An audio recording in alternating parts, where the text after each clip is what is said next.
Assalamualaikum warahmatullahi wabarakatuh. Apa kabar para siswa? Mudah-mudahan kalian selalu sehat dan semangat ya. Nah, hari ini kita akan belajar tentang teks prosedur. Apa itu teks prosedur? Kita simak bersama-sama ya. Nah, pengertian dari teks prosedur adalah teks yang memuat cara untuk melakukan sesuatu secara tepat berupa runtutan langkah demi langkah sehingga tercapai tujuan yang diinginkan.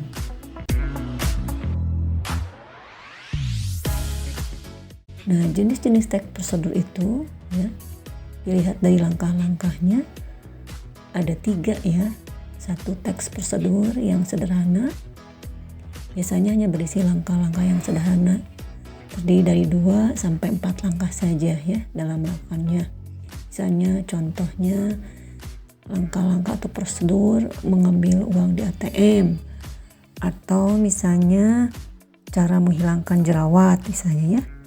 Misalnya kan cara menghilangkan jerawat tuh hanya ada 3 langkah, misalnya 1, potonglah jeruk nipis terlebih dahulu lalu peraslah. 2, oleskan air jeruk nipis ke wajah Anda lalu biarkan meresap selama setengah jam. 3, lakukan secara teratur kemudian lihat hasilnya. Dijamin wajah Anda bebas dari jerawat. Nah, itu contoh dari teks prosedur sederhana.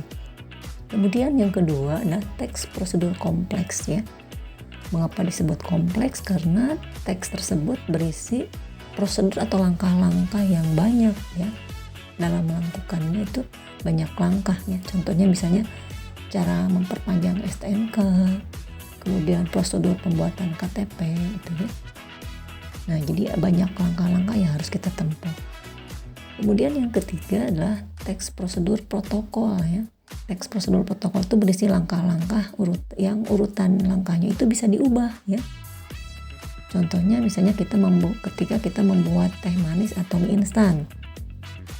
Nah, misalnya kita ketika membuat teh manis bisa saja kita misalnya sediakan gelas, tuangkan air panas, kemudian masukkan teh, berikan gula lalu diaduk misalnya seperti itu. Atau misalnya diubah ya. Kita misalnya tidak teh dulu tapi gula dulu misalnya gitu ya. Nah, itu walaupun diubah urutannya tapi tetap tujuannya akan tercapai ya. Itu yang dimaksud dengan teks prosedur protokol. Nah, kemudian kalau dilihat dari isinya atau berdasarkan isinya, teks prosedur itu terdiri dari teks yang pertama menjelaskan cara-cara memakai atau menggunakan alat, benda atau perangkat ya. Contohnya cara menyalakan atau mematikan komputer misalnya ya. Nah, itu yang pertama tadi berisi tentang penjelasan menggunakan alat. Dan yang kedua, teks prosedur menginformasikan aktivitas atau kegiatan. Contohnya cara melamar pekerjaan, cara berolahraga untuk penderita penyakit jantung, dan lain-lain gitu ya. Dan yang ketiga, teks prosedur yang isinya membahas tentang kebiasaan-kebiasaan atau sifat-sifat manusia. Misalnya cara-cara agar sukses di usia muda misalnya ya. Kemudian tips atau cara-cara menghilangkan stres gitu ya. Nah, kemudian struktur teks prosedur ya. Struktur teks prosedur itu dibagi menjadi 3, yaitu 1, tujuan, 2, langkah-langkah, dan ketiga, penegasan ulang. Pada struktur tujuan, yang pertama ya, tujuan merupakan pengantar tentang topik yang akan dijelaskan dalam teks. Teks prosedur itu bertujuan untuk memudahkan pembaca maupun pendengar agar dapat mengikuti langkah atau perintah dari isi teks yang tujuan akhirnya bisa sesuai keinginan pembaca atau pendengar. Yang kedua, langkah-langkah berupa rincian atau perincian petunjuk yang disarankan kepada pembaca terkait dengan topik yang dibahas atau yang ditentukan ya. Kemudian yang ketiga adalah penegasan ulang yang berisi harapan atau manfaat apabila petunjuk-petunjuk dijalankan dengan baik ya. Kemudian apa kaidah kebahasaan teks prosedur ya? Kaidah kebahasaan teks prosedur itu satu, menggunakan kalimat imperatif ya. Kalimat imperatif itu ialah kalimat perintah. Kalimat ini berfungsi untuk memerintah. Kalimat perintah bermanfaat untuk menyusun langkah-langkah dalam teks prosedur ya. Ciri dari kalimat perintah itu biasanya menggunakan akhiran kan, akhiran i, dan partikelah ya.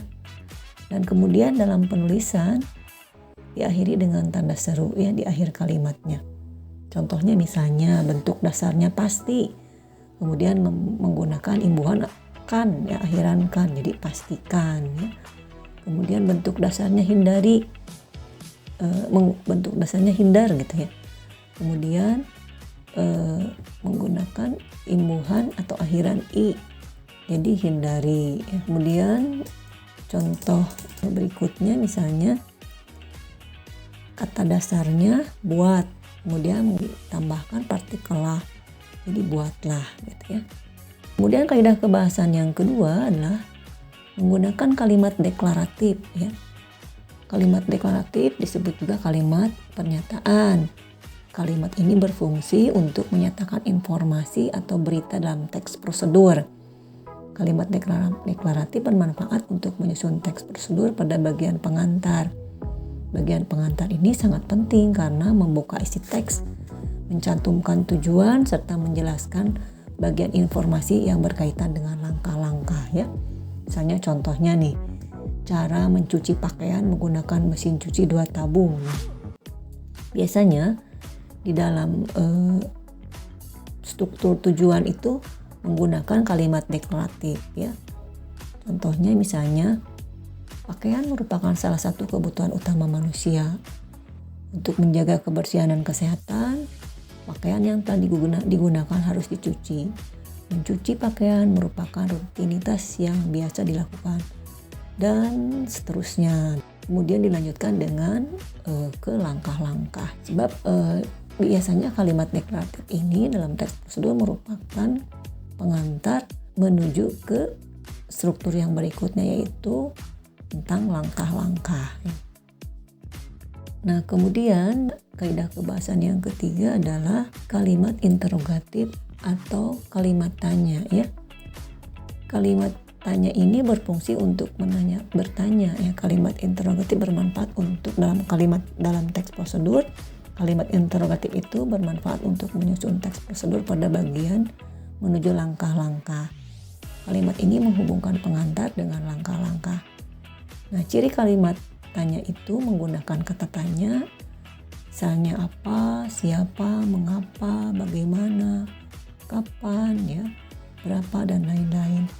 Kemudian juga cirinya adalah menggunakan partikel kah, ya, misalnya apakah, bagaimanakah, gitu ya. Dan kemudian dalam penulisan di akhir kalimat menggunakan tanda tanya. Contohnya misalnya, apakah Anda pernah membuat nasi goreng? Tahukah Anda cara-cara membuat nasi goreng yang enak dan cepat? Bagaimana cara membuat nasi goreng yang lezat? Ya, misalnya contohnya seperti itu. Kemudian kaidah kebahasaan berikutnya ya adalah menggunakan urutan atau langkah ya. Di dalam teks prosedur itu selalu menggunakan urutan langkah satu persatu. Langkah itu harus urut, tidak boleh dibalik atau salah satunya dihilangkan ya gitu. Karena kalau misalnya urutannya dibalik atau dihilangkan, maka tujuannya tidak akan tercapai dengan baik ya.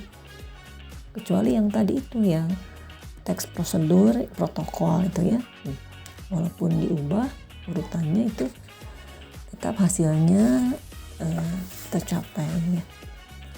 Kemudian kaidah kebahasaan berikutnya adalah menggunakan nomina dan partisipan ya. Apa itu nomina? Nomina adalah kata yang mengacu pada benda atau hal-hal yang konseptual. Misalnya kursi, bangunan, keputusan gitu ya. Kemudian kalau partisipan itu dalam teks prosedur biasanya manusia secara umum seperti pengendara, Anda, kita ya, atau apa saja yang sesuai dengan konteks kalimat ya. Kemudian kaidah kebahasaan yang berikutnya adalah menggunakan verba atau kata kerja. Nah, dalam teks prosedur misalnya terdapat verba material dan verba tingkah laku ya. Nah, verba material itu verba yang mengacu pada tindakan fisik ya. Misalnya menulis, membaca, menyetir gitu ya. Sedangkan verba tingkah laku itu contohnya misalnya menerima, menolak. Kemudian kaidah kebahasaan berikutnya adalah menggunakan konjungsi atau kata hubung ya. Nah, konjungsi yang digunakan dalam teks prosedur biasanya berupa konjungsi temporal ya. Seperti pertama, kedua, selanjutnya, sudah itu, kemudian ya, lalu gitu ya. Nah, dan apa sih manfaat teks prosedur itu? Nah, manfaat teks prosedur adalah memberikan petunjuk kepada pembaca mengenai cara melakukan atau membuat atau menggunakan sesuatu. Manfaat yang kedua, membantu dalam melakukan aktivitas-aktivitas agar dilakukan secara tepat dan teratur. Dan terakhir, mempermudah mencapai hasil yang ingin dicapai. Nah, sekian materi teks prosedur. Mudah-mudahan kalian memahaminya ya. Terima kasih. Wassalamualaikum warahmatullahi wabarakatuh.